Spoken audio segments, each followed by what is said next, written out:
자, 이번 주 여러 가지 현안과 뉴스가 있지만 그래도 저는 제일 눈길을 잡았던 것, 기억에 남는 것은 야당 대표가 신년 기자회견 대통령보다 먼저 했습니다. 대통령 안 하니까 그러니까 언제까지 기다리냐. 기다릴 수가 없죠. 1월이 다 지나가는데. 이재명 민주당 대표가 신년 기자회견 했습니다. 예. 내용 좀 보셨을 텐데 좀 총평 다 어떻습니까? 봤죠. 예. 일단 전체적으로는 소통하려는 자세는 좋았다. 여러 가지 그 현안에 대한 어떤 민생이 주대가 돼 있더만요. 네. 이런 태도는 좋았고 또 정치인이 소통하려는 노력. 물론 다소 논란은 있죠. 여러 가지 내용상으로 그렇지만은 그런 면에서는 적절한 시점이었다고 보는데요. 네. 이 정치개혁 얘기가 빠져 있다는 거는 좀 아쉬운 대목입니다. 그 사실은 부분이 아쉬웠다. 국민들이 지금 기다리고 있는 게 어떤 판의 선거를 치르느냐 이런 어떤 그 선거와 이후에 정치개혁에 대한 일정표가 나오지 않은 것은 특히 이 부분에 있어서 민주당이 지금 내부에 상당한 갈등과 내홍을 겪고 있다는 반증인 것 같습니다. 네. 이거는 좀 아쉬운 거고 한시가 급해요. 그리고 결단하는 정치인 이런 모습을 좀 보여주셔야 될 것 같고. 그 다음에 이제 민주당의 통합과 혁신 더 나가서 범야권이 공생하는 네. 그런 어떤 연합의 힘으로 미래의 정치를 개척해 나가는 이런 리더십이 나와줘야 되는 거거든요. 그래서 이재명 대표 본인은 보기가 좋았으나 네. 이제는 그 우리가 야권이 사분오열되고 그 연대와 연합의 정신이 훼손되면서 과연 총선을 넘어 대선까지 우리가 갈 수 있는가?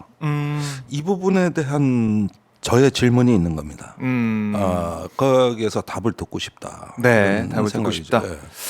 이재명 대표도 뭐 이 논의를 하고 있어서 뭐 조만간 여기 입장을 내놓겠다 이렇게 이 정도로 답변을 한 걸로 보이는데 그 부분은 아쉬웠다라는 거고 어쨌든 윤석열 대통령이 기자회견 안 하고 있죠. 지금 보니까 녹화해가지고 7일날 KBS 대담 프로로 나온다 이런 보도가 좀 나오고 있어서. 대통령한테 우리가 진짜 묻고 싶은 것들, 그다음에 뭐 현안에 대한 설명도 좀 듣고 싶고 네. 이런 것들이 많은데 그걸 이제 국민들이 직접 1대1로 못 물어보니까 기자들이 대신해서 중요한 것을 물어보는 거 그것도 아니겠습니까? 녹화로. 근데 이번에는 녹화로 대담으로 그냥 끝낸다.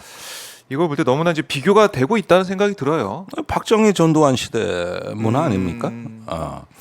묻고 싶은 걸 물어볼 수 없는. 그렇죠. 짜여진 각본대로 가는 거죠. 내가 하고 싶은 대답만. 이런 부분인데 일본의 이제 그 신화 통신 같은 중국 언론이나 일본 언론에서 지난주에 제일 많이 나오는 표현이 네. 윤 대통령이 시력을 잃었다. 통치를 지속할 수 있는 네. 시야가 완전히 흐려졌다. 아하. 이런 외국 언론에 그 일본이 얼마나 윤석열 좋아합니까? 그렇죠. 그렇죠. 그것도 우파 언론이 그렇게 썼어요. 아하. 그 사이트 제목은 작작이라고 돼 있어요. 작작. 예. 거기서 그렇게 썼는데 우리 한국 언론보다 잘 썼더라고. 아하. 그러니까 뭐 멀리서 보면 더 잘 보일 수도 있어요. 이 상황 자체가. 아니 우리가 호수를 멀리 보니까 깊고 푸른 호수 아름답고 그러지 가까이 가서 보면 몰라. 그렇죠. 전체를 조망할 수 있어야 되죠. 그런 이치죠 뭐. 외신에서 그렇게 보고 있다. 뭐 5대양 6대주 언론이 다 썼어.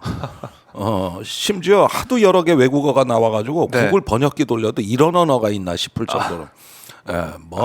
남미에 브라질, 우루과이, 네. 뭐 중동, 인도 뭐 다 써제키니까 앞으로 국빈 방문하긴 다 틀렸어.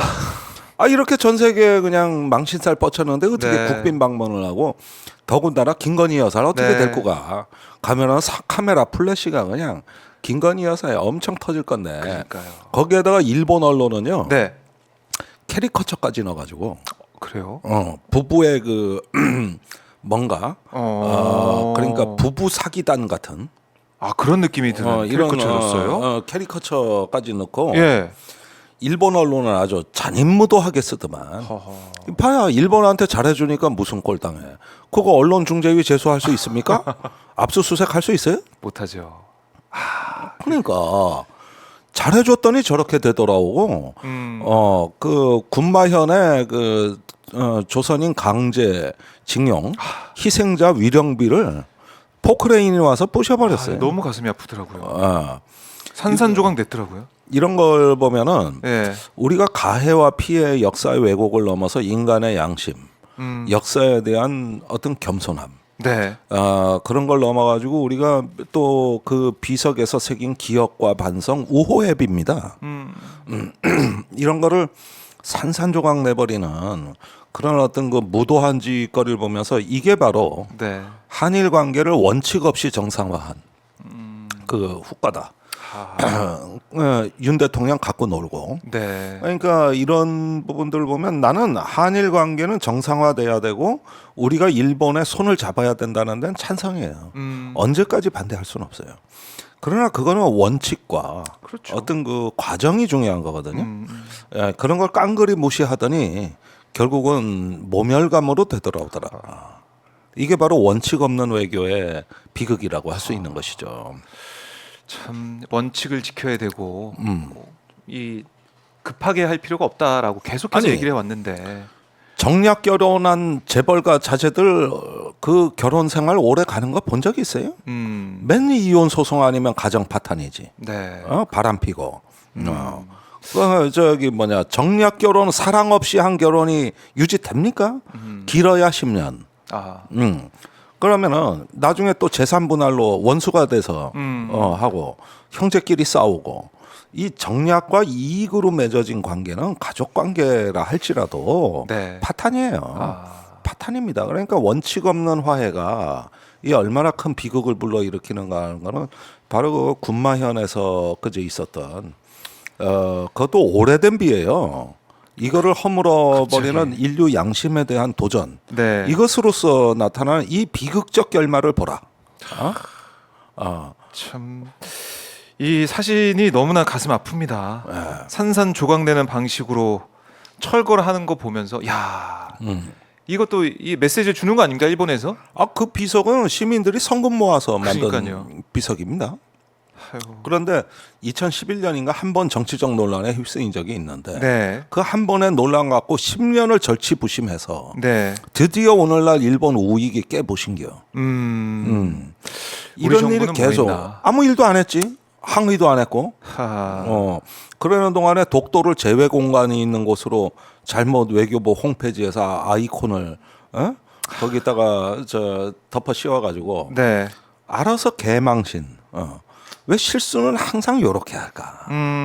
물론 고의는 아니겠으나 네. 왜 실수가 다 이런 식으로 일어날까?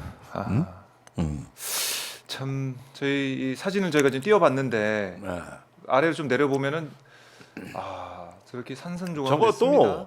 아사히 신문이 헬리콥터까지 동원해서 찍은 거예요. 저 주변을 다 가려버렸어. 맞아요. 뭐가 펜스가 쳐 부끄러운지. 있더라고요. 예. 그래가지고 전부 사람들 못 보게 하고 쥐새끼 마냥 몰래 들어가서 포크레인이 그거 하던 거를 아사히 신문에서 항공 촬영을 한 겁니다.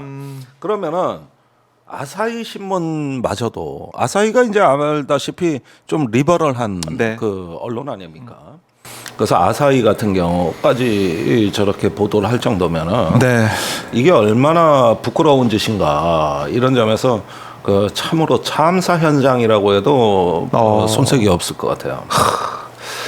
참 윤석열 정부, 윤석열 정권의 외교 결과가 이렇게 나타나는 것 같아서 너무나 가슴이 아프고 앞으로 또 어떤 또 청구서가 날아올지는 모르겠습니다. 하지만 우려가 커지고 있고